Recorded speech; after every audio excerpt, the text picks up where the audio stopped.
Om Namo Bhagavate Vasudevaya.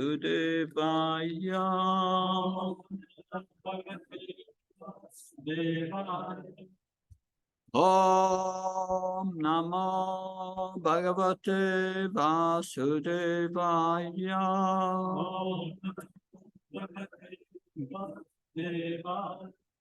Om Namo Bhagavate Vasudevaya.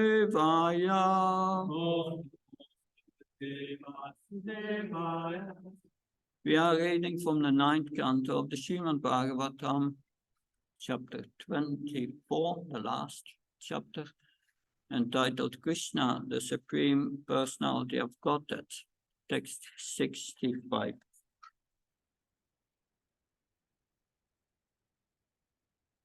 Yasya namam makara kundala charu karna.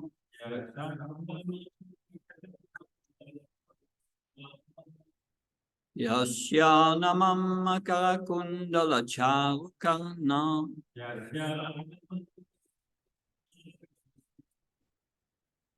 Rajat kapola subhagam sanif sapila sahasam.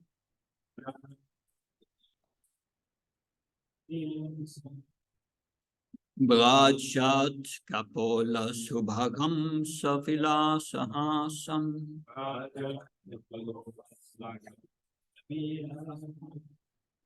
Niyotsavam natratepo teshibi pibantyo.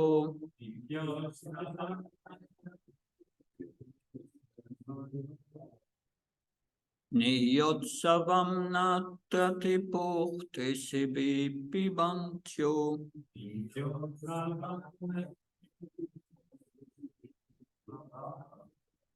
Naryo narasa mudita kupita nimascha.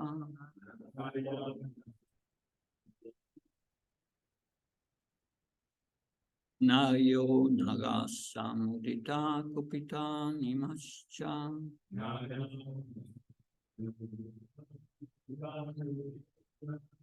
Yasya naman makara kundala charu karna.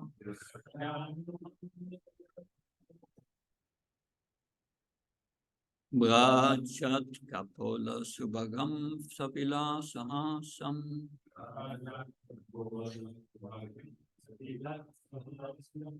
Niyotsavam natratipo teshibi pibantyo.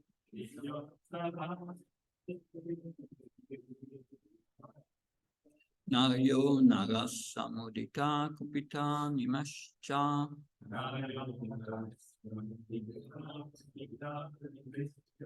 Yasya naman makara kundala charu karna.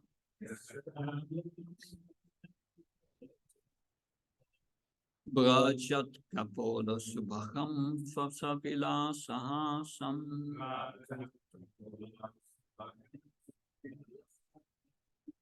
Niyotsavam natritatepo teshibi pibantyo.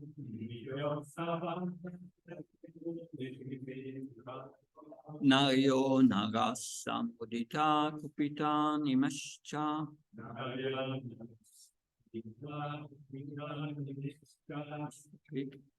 Yasyanam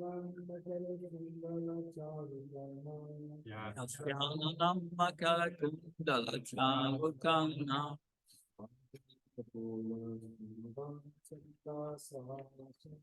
Rajat kapola subhagam savila sahasam.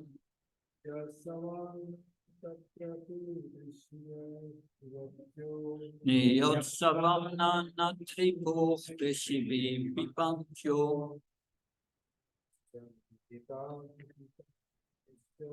Naryo narasa mudita kupita nimascha.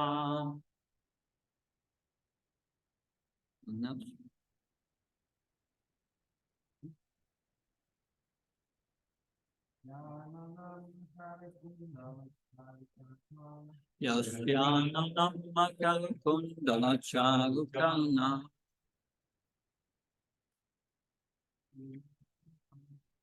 Bracha Kapola Subhagam Savila Sahasam Niyotsavam Satatipote Shivi Bibancho Nayo Narasam Dita Kupita Nimeshta. Not a just, please.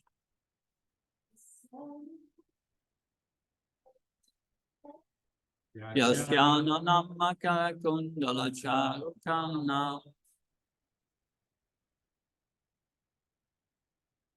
Vacha Kapola Subhakam Sabila Sahasam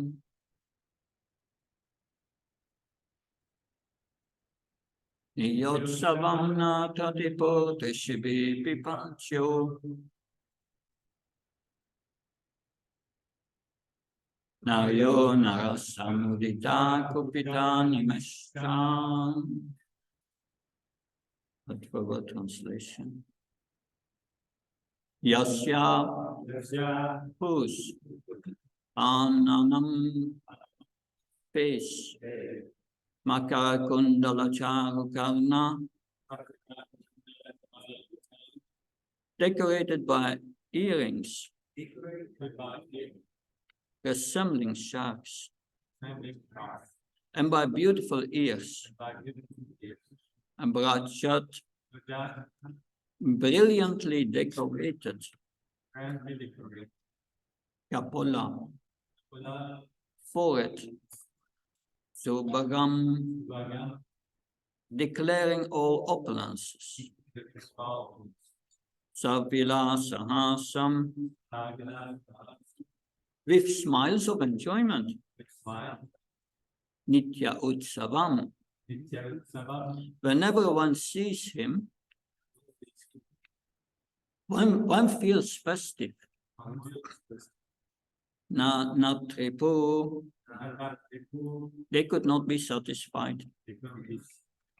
Krishibihi, by seeing the form of the Lord. Pibantya, as if drinking through the ears. Yeah, so as if drinking to the eyes. Yes. Narya, all the women of Vrindavan. Nara, all the male devotees. Cha, also. Mudita, fully satisfied. Kupita, angry. Angry. Nime, the moment they are disturbed by the blinking of the eyes. Cha, also. Translation and purport by Abhay Charanvinda Bhaktivedanta Swami Srila Prabhupada Ki. Krishna's face is decorated with ornaments such as earrings resembling sharks. His ears are beautiful, his cheeks brilliant, and his smile attractive to everyone. Whoever sees Lord Krishna sees a festival. His face and body are fully satisfied for everyone to see, but the devotees are angry at the Creator for the disturbance caused by the momentary blinking of their eyes. Please repeat. Krishna's face is decorated with ornaments, such as earrings, resembling sharks. His ears are beautiful. His cheeks brilliant. And is smiling attractive to everyone. Whoever sees Lord Krishna sees a festival. His face and body are fully satisfying for everyone to see. But the devotees are angry at the Creator for the disturbance caused by the momentary blinking of their eyes. Purport by A.C. Bhaktivedanta Swami, Srila Prabhupada Ki. As stated by the Lord himself in Bhagavad Gita, Manushyanam sasreshu kashit yatata siddhaye yatatam abhisidhanam kashimam veti tatvata. Out of many thousands of men, one may endeavor for perfection, and of those who have achieved perfection, hardly one knows me in truth. Unless one is qualified to understand Krishna, one cannot appreciate the presence of Krishna on earth. Among the Bhojjas, Vrishnis, Andakas, Pandavas, and many other kings intimately related with Krishna, the intimate relationship between Krishna and the inhabitants of Vrindavan is especially to be noted. That relationship is described in this verse by the words Niyot Savam Natratripur Tishivi Pivantya. The inhabitants of Vrindavan, especially such as the cowherd boys, the cows, the calves, the gopis, and Krishna's father and mother were fully satisfied, although they saw Krishna's beautiful features constantly. Seeing Krishna is described here as Nitya Utsav, a daily festival. The inhabitants of Vrindavan saw Krishna almost every moment. But when Krishna left the village for the pasturing grounds, where he tended the cows and calves, the gopis were very much afflicted because they saw Krishna walking on the sand and thought that Krishna's lotus feet, which they dared not to place to their breast because they thought their breast was not soft enough, were being pierced by the broken chips of stone. By even thinking of this, the gopis were afflicted and they cried at home. The gopis, who were therefore the exalted friends of Krishna, saw Krishna constantly, but because their eyelid disturbed their vision of Krishna, the gopis condemned the Creator, Lord Brahma. Therefore, the beauty of Krishna, especially the beauty of his face, is described here. At the end of the 9th canto, in the 24th chapter, we find a hint of Krishna's beauty. Now we are proceeding to the 10th canto, which is considered Krishna's head. The entire Srimad Bhagavat Purana is the embodiment of Krishna's form, and the 10th canto is his face. This verse gives a hint of how beautiful his face is. Krishna's smiling face with his cheeks, his lips, the ornaments in his ears, his chewing betel nuts. All this was minutely observed by the gopis, who does enjoy transcendental bliss so much that they were never fully satisfied to see Krishna's face, but instead condemned the Creator of the body for making eyelids that obstructed their vision. The beauty of Krishna's face was therefore much more appreciated by the gopis than by his friends, the cowherd boys, or even by Yasoda Mata, who was also interested in decorating the face of Krishna. The verse once again. Yasyanamamma karikandala charu karnay prachat kapola subhagam vasapila sahasnam niyotsavam satratipu tishibi pibantyo naryo narasamudita kupita nimescha. Krishna's face is decorated with ornaments, such as earrings resembling sharks. His ears are beautiful, his cheeks brilliant, and his smiling attractive to everyone. Whoever sees Krishna sees a festival. His face and body are fully satisfying for everyone to see, but the devotees are angry are the creator for the disturbance caused by the momentary blinking of their eyes. Om Maikanati Vandasya Chansalasnaka Saksvimitam Ina Tasmi Sigobain. Chichitayamanopistam Staptam Yena Bhutalis Ramabgadam Hamdalati Svapradantikam. Vandeyam Shiyo Shiyuda Padakalam Shiyom Vaishnavam Sha. Shiyopam Jagajatam Sagana Rakanatam Tam Tam Sajivam Sadvaitam Savdutam Parijanasaitam Krishna Chaitanya Devam. Shri Radha Krishna Padam Sakalita Shivashakam Vitamsha.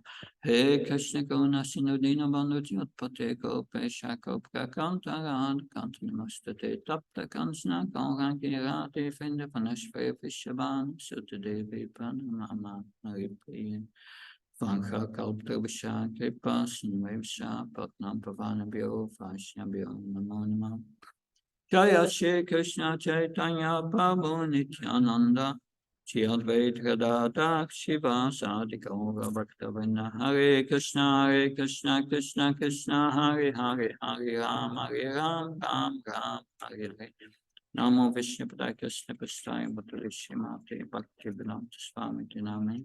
Namaste Saraswati Devi Gauravani Vachari Nirvishesha Srinyavadi Paskachai Desatani. Srila Prabhupada ki. So, I read the verse translation once again. Krishna's face is decorated with ornaments, such as earrings resembling sharks. His ears are beautiful, his cheeks brilliant, and his smiling attractive to everyone. Whoever sees Lord Krishna sees a festival. His face and body are fully satisfying for everyone to see. But the devotees are angry at the Creator for the disturbance caused by the momentary blinking of their eyes. Who are these devotees who are angry at the Creator? They are prema bhaktis, that premansaratshvita bhakti balochanana. Their eyes are smeared with the ointment of love of God. So this describes the devotees who have attained the perfection of prema. That, of course, we see every day Shri Radha Manohar in the temple, right? But then we go out of the temple and our mind becomes absorbed in other things.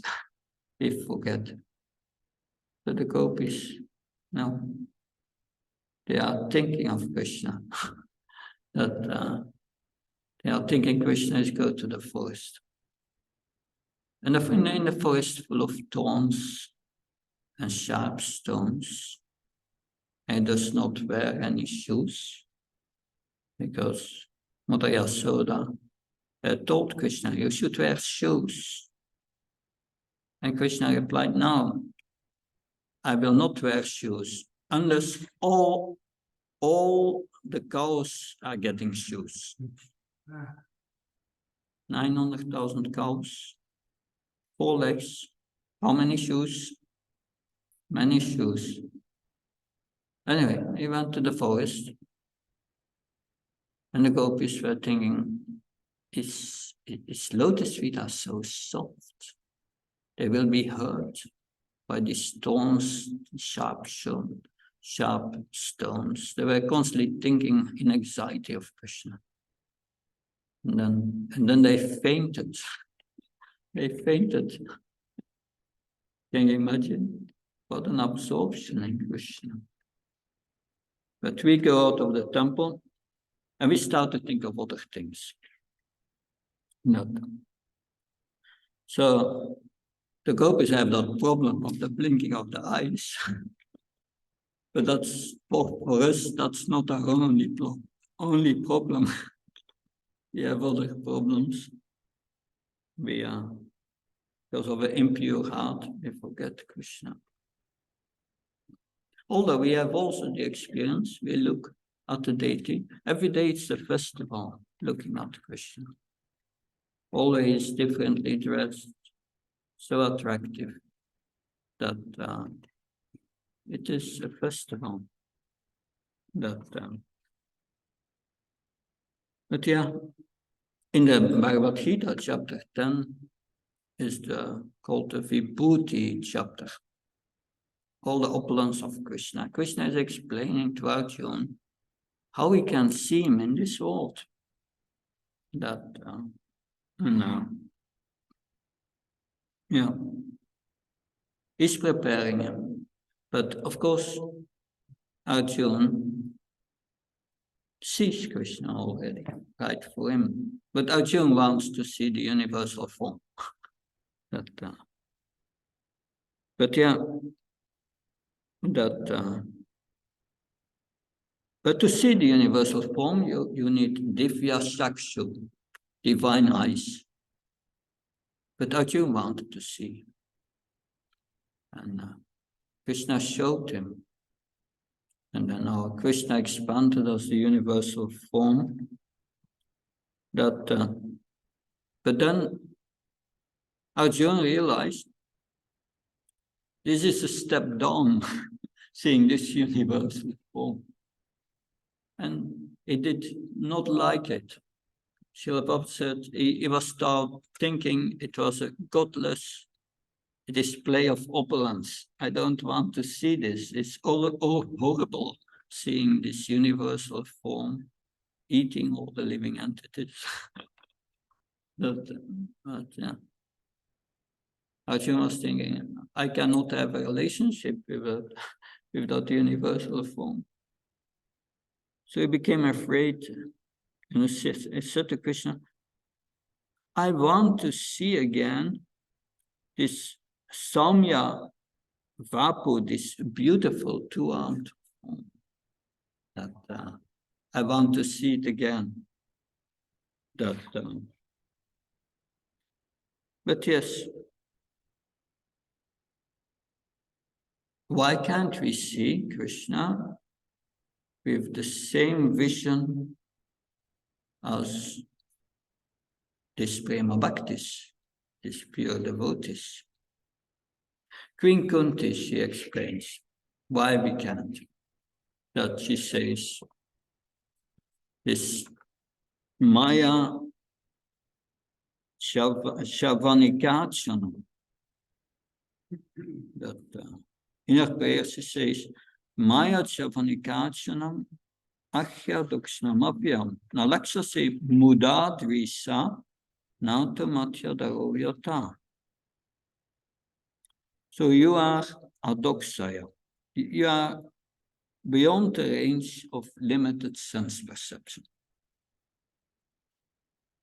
You are the eternally approachable factor covered by the curtain of deluding energy.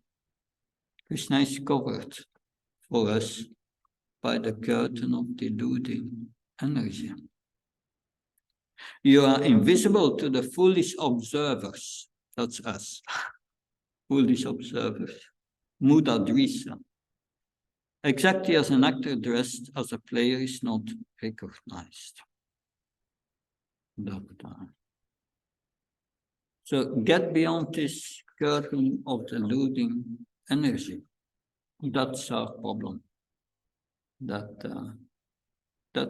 not a problem that President of Vrindavan had. No, they were beyond the curtain of the deluding energy. They are Nitya Siddhis, eternal associates of the Lord. So we look through this curtain of illusion, and that blocks our vision. We know Krishna is in our heart, but we cannot see him. We can pray to him, but we cannot perceive him because passion and ignorance is clouding it. Curtain of illusion.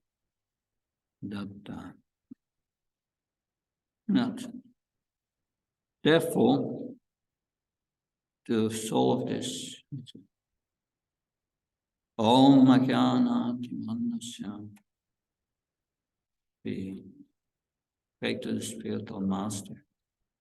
Please enlighten us with the torch of knowledge.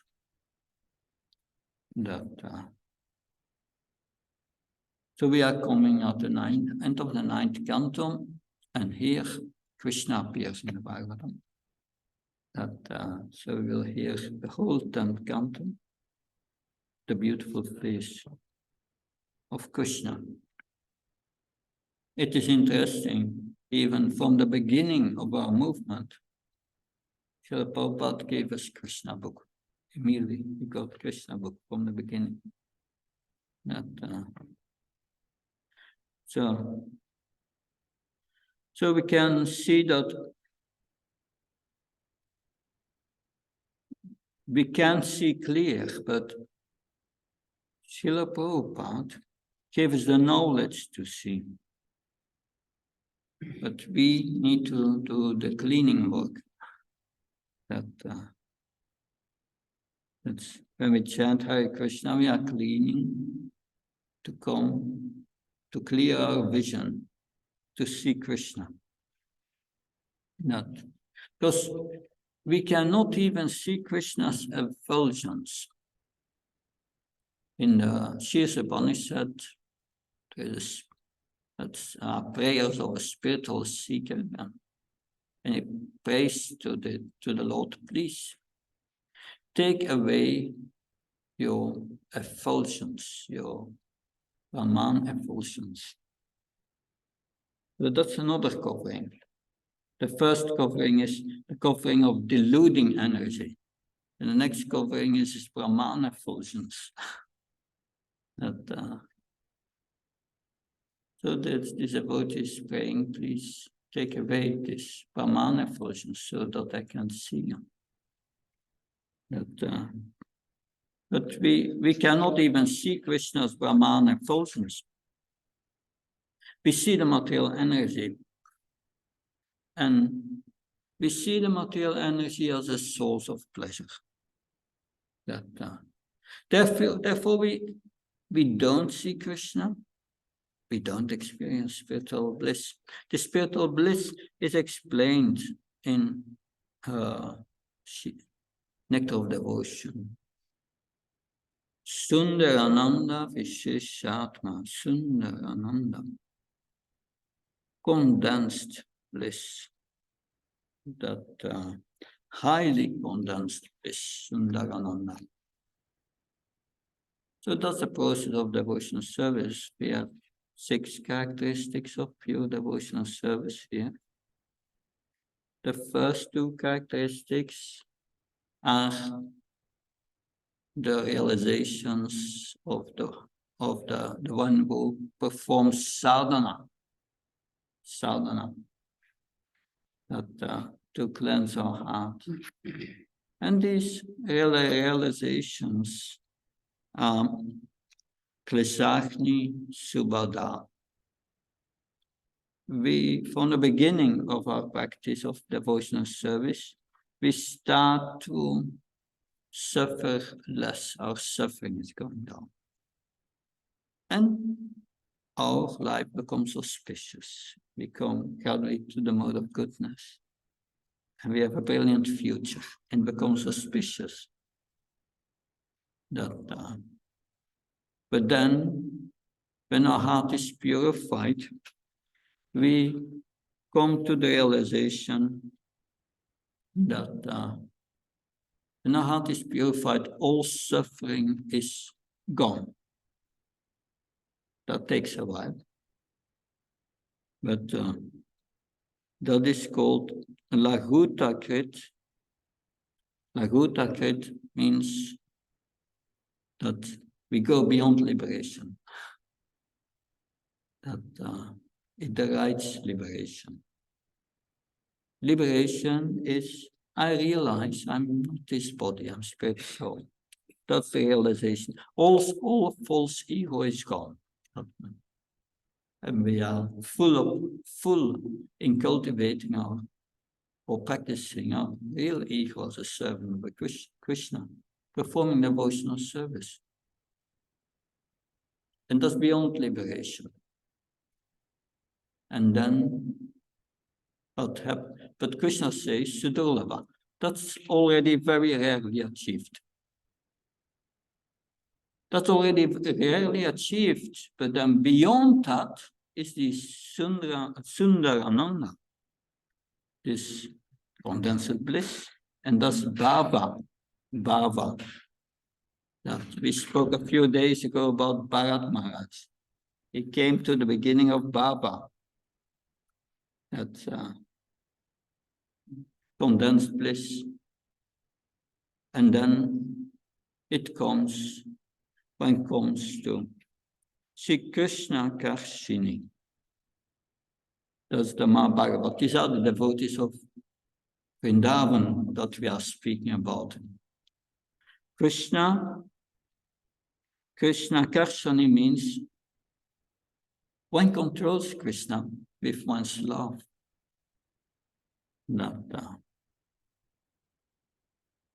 It's also Lord Chaitanya, like these gopis, they were thinking of Krishna's lotus feet during the day and they were fainting.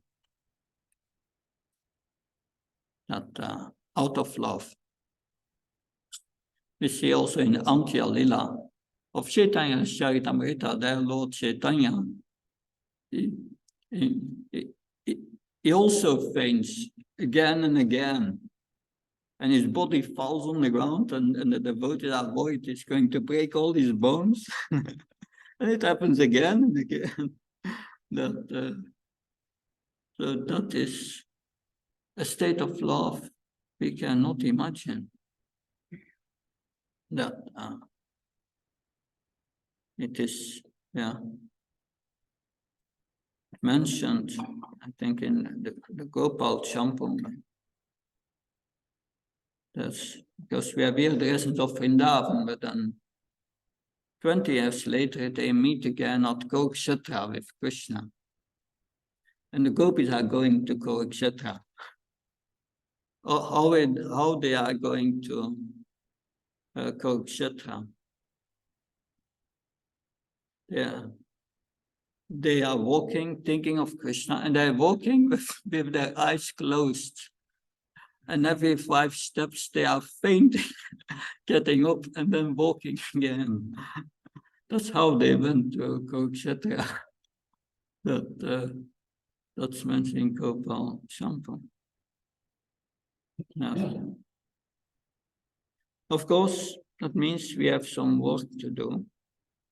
We have to come with sadhana bhakti, purify our heart, and then go beyond it. We see in the morning, when Krishna in Vrindavan, when he gets up, before even Krishna gets up, all these cowboys at home, they cannot wait to see Krishna. So they are up before Krishna, and then their mother is decorating them and washing and clothing, decorating them, and all these cowboys say, "Mother, hurry up, I have to go." They want to go with Krishna. They cannot remain just sleeping. And they arrive before Krishna's, for the palace of Nanda Maharaj, before Krishna is awake. They come together there. And then after Krishna, he gets up, he's bathed. And that is a holy story, the bathing of Krishna. Astakali Alila, that Krishna Bhagavatamrita, that's all described, how that goes, when Krishna gets up. And then after bathing, he has dressed nicely, then he goes to the Goshala with Nanda Maharaj, because he has to give charity, cows in charity, to the Brahmins.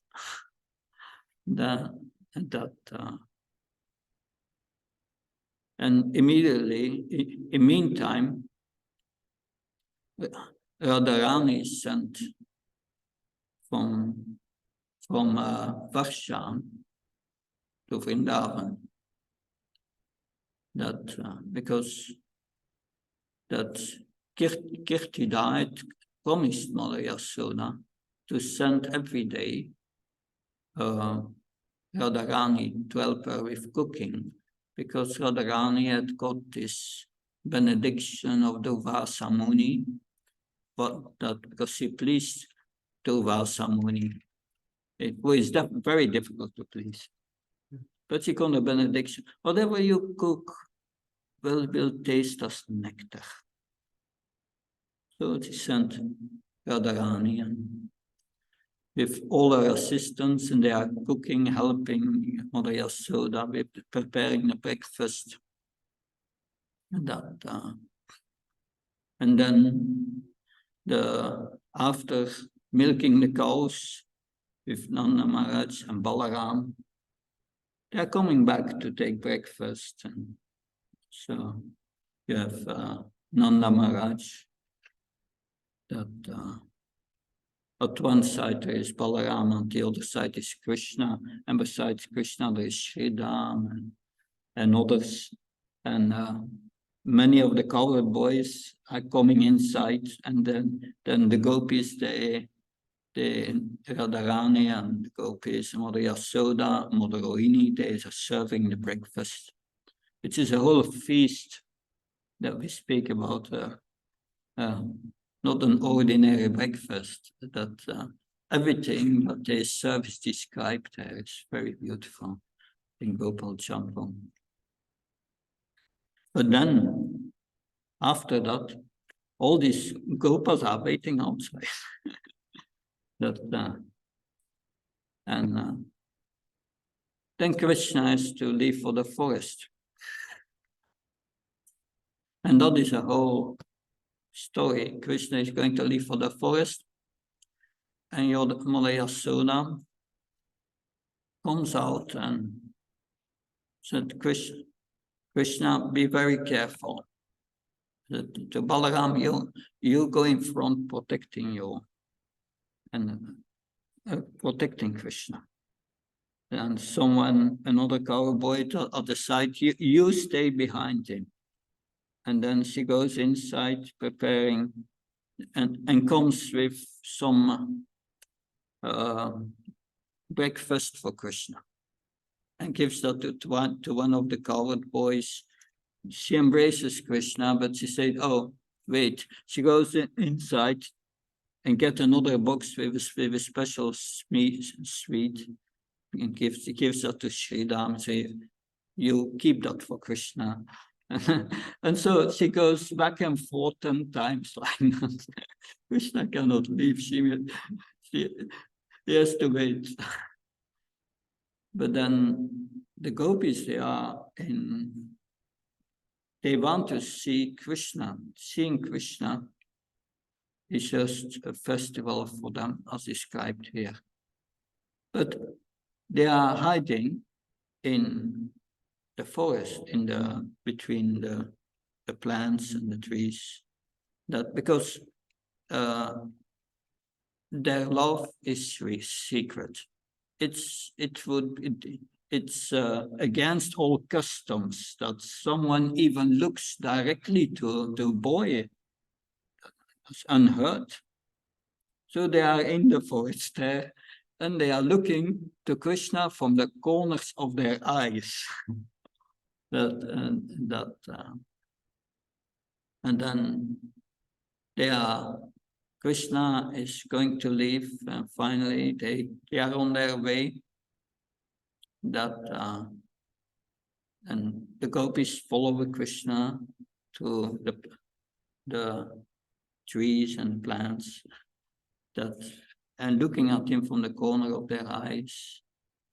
And then they enter the forest, and all the plants and all the trees are offering their fruits, their leaves, their flowers. They appear in great and then we know already the peacocks, they come to to perform a dance before Krishna. But they are all residents of Vrindavan. And they are seeing Krishna is a festival, but it's said here in the purport, they were never satisfied seeing Krishna. They want more and more. Interesting that we say on the material platform that lust is never satisfied. Duspren and Alena, they want more and more and more and more. But the more and more and more you want on the material platform, the more and more you suffer. And that's the reality. That's only frustration. But on the spiritual platform, we want more and more and more, because the bliss always increases. One wants more and more bliss. It's that's, and when you have experienced that bliss, you cannot forget it. No, not possible. And we have examples from that in the Bible. Maharaj Pariksit saw Krishna in the womb, protecting him. And therefore he got the name Pariksit, because for the rest of his life he was always looking for that personality whom he saw in the womb. And he was comparing, is this person, is this person? Therefore, that Pariksit means one who, an observer, one who examines, examiner, that he could not forget. And we have also Ajamil. Ajamil saw these Vishnu Duttas. And after that near-death experience, he could not forget this Vishnu Dutta. Not for a moment. That, so yes.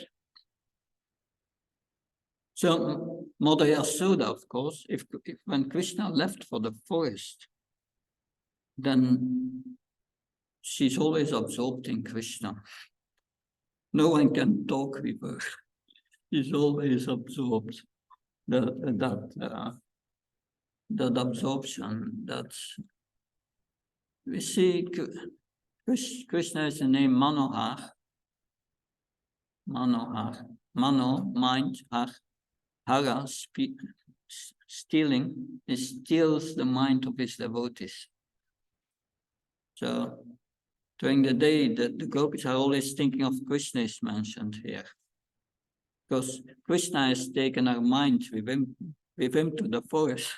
He stole their minds. But that is what we find in Bhagavad Gita. Machita machata prana bodhe antas praspram kati antasam nityam nitya saramanticha. Yeah. They always speak about Krishna, always think about Krishna. And Charamantisha, they are Parashparam. They are speaking about that with each other, and they have this bliss of speaking about Krishna. In the purport of their Srila Prabhupada writes that these pure devotees, their mind cannot be deviated from Krishna, even for a moment. So they feel great bliss. Then Srila Prabhupada writes, yes, but if one is not yet on that level, it is sadhana bhakti, we have to derive the satisfaction from the service itself. So we get already satisfaction that by performing our sadhana, if we are doing it properly, it means properly only for Krishna, nothing for me. That only out love of Krishna.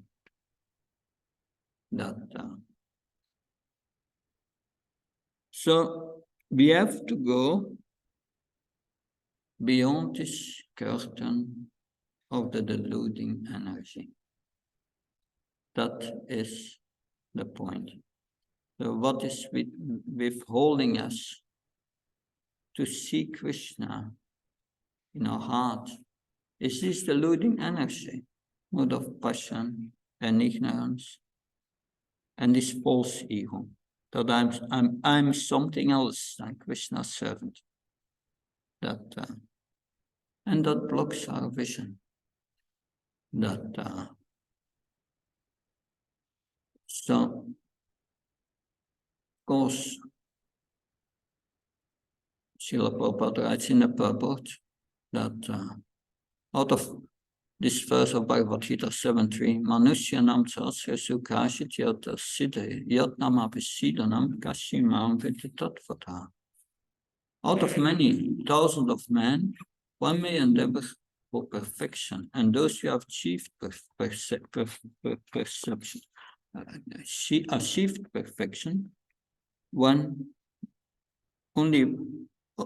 hardly one knows me in truth.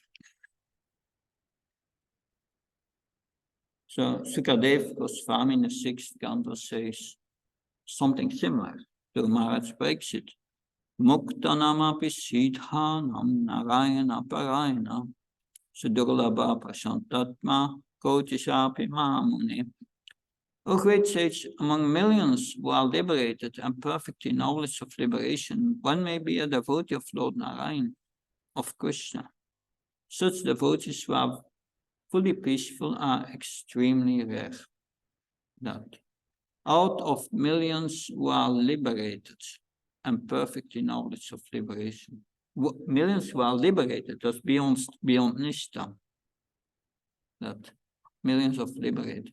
Here it is said, out of many thousand among men, one may endeavor for perfection, and those who have achieved perfection, that's liberation. One knows me in truth. Hardly one knows me in truth.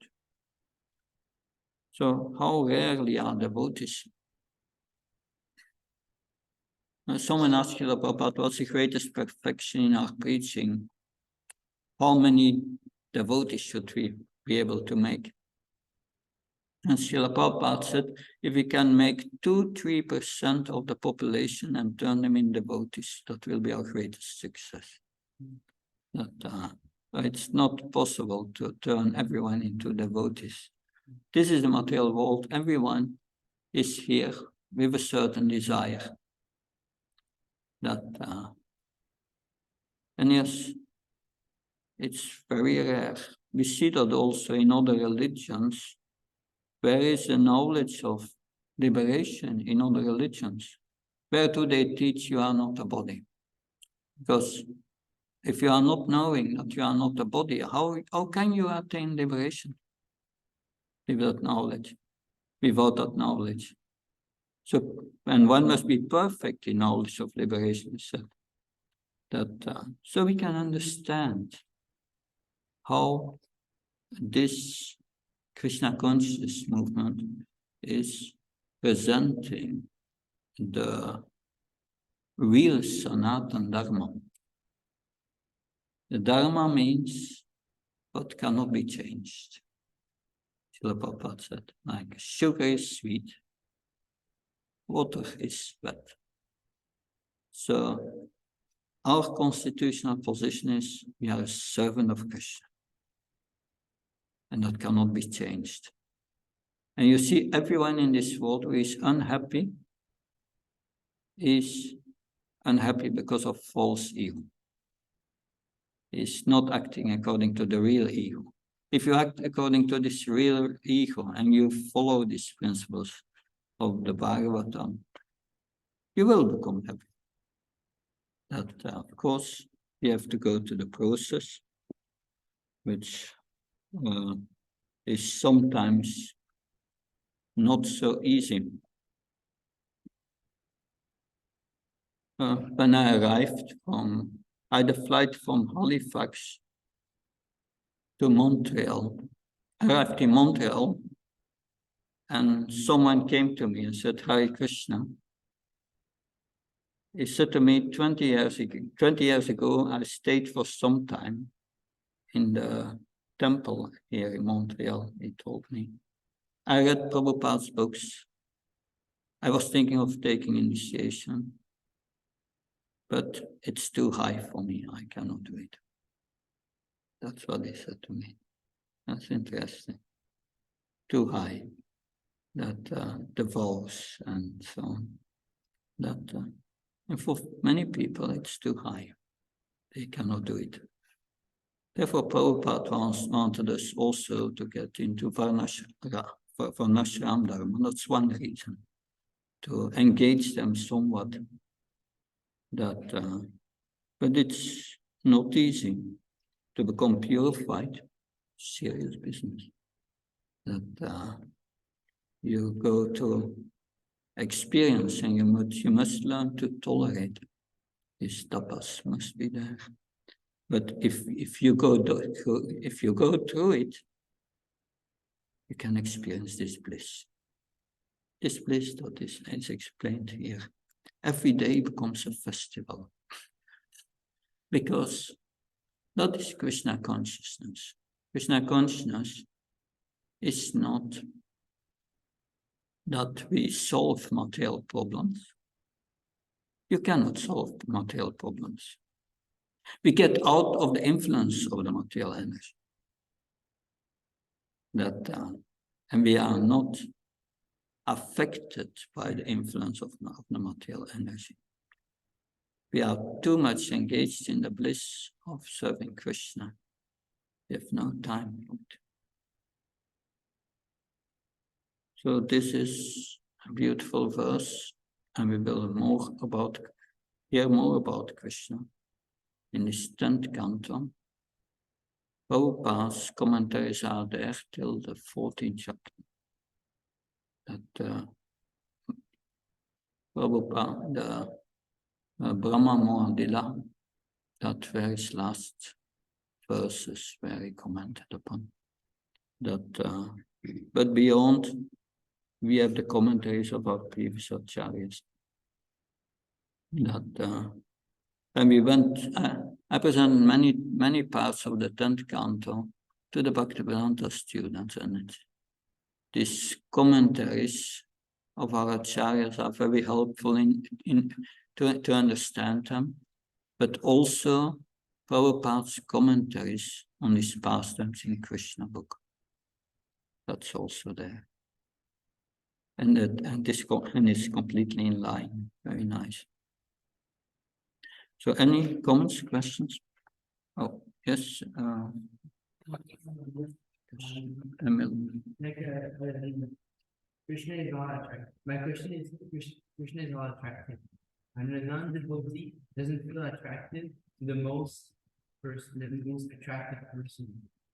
How do you engage the non-devotee in hearing about Krishna Katha? In hearing about Krishna Katha. Yeah, Krishna is all attractive, but the non-devotee is not attractive. The first thing we need to find out is what is the person's receptivity?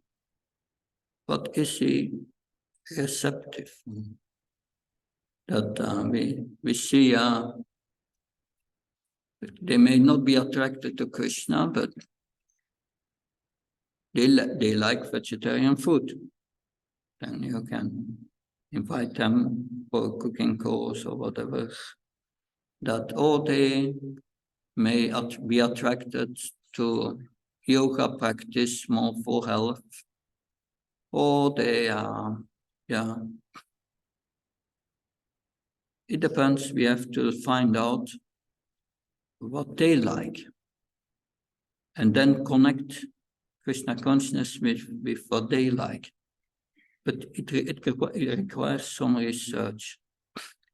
But in preaching, there are different levels. We have to preach. First, Krishna says in preaching that, we should not preach to those who are envious of Krishna. But to those who are austere, who are willing to accept Krishna. That's the direct preaching.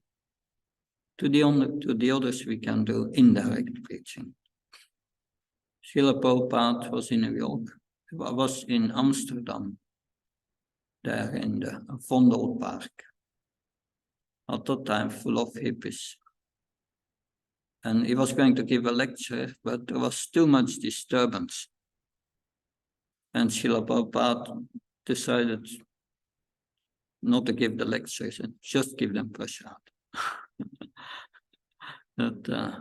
So different levels of preaching there. Yeah.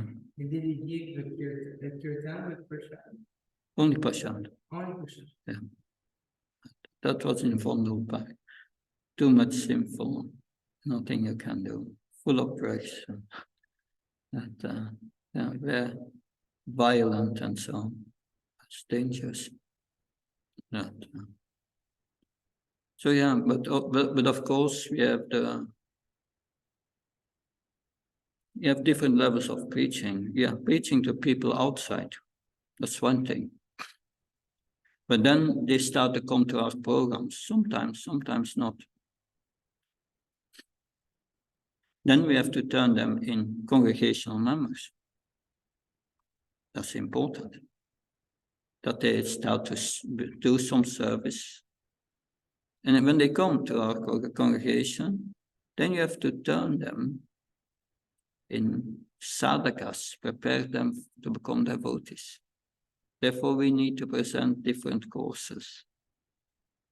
Courses on sadachar, how to behave as a devotee. Courses on how to live as a devotee. Yeah, how to perform devotional service. The basics of the philosophy. So we have to prepare them to come up to the standard of 16 rounds and so on. And then we have to prepare them for initiation. That's another level. And when they are initiated, we have to turn them into core members who help with the mission. So that's a whole different levels of education. And we must have all these levels.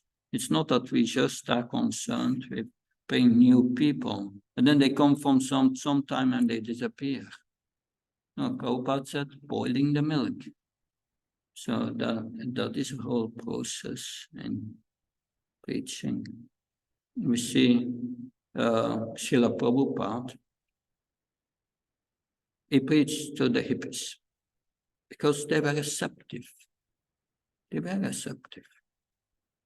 They already gave up material life, but they were confused, had no other alternative. They didn't want to go the ways as their parents. They saw there's nothing in it.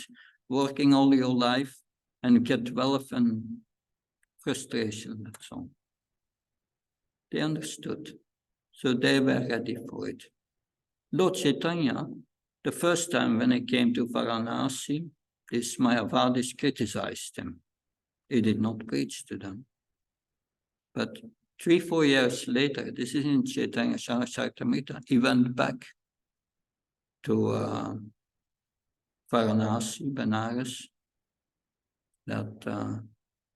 and they were more favorable towards him. A Maharashtra Brahmin invited Lord Chaitanya to meet with these Mayavadi sannyasis, and they wanted to see him, and then there was a beautiful exchange, and Lord Chaitanya preached to them, and they became all Vaishnavas with Prakasananda Saraswati. So we see who is receptive. What's their receptivity? What are they interested in? Is that all? Something else?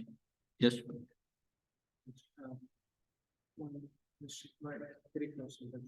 About devotees, it is mentioned the blinking of the eyes is a distraction for them. But then we know like their mind is full of that like Krishna.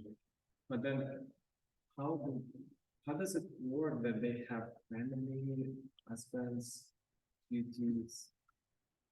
Because I mean, I hardly imagine like chanting japa and doing something else. I don't know, driving. It doesn't work even focusing minds on one thing. But they Srila Prabhupada gave the example, it's like a wife who is unfaithful and has a secret relation with someone else. She thinks always on her lover, but she has to keep it hidden. And that thinking is very intense. That's just a material example. But to understand this mood of the gopis in our conditioned state, we cannot. We can only guess that, but they are so absorbed that we see also Mother Yasoda is a foremost gopi, the Damodar Lila in the Bhagavatam.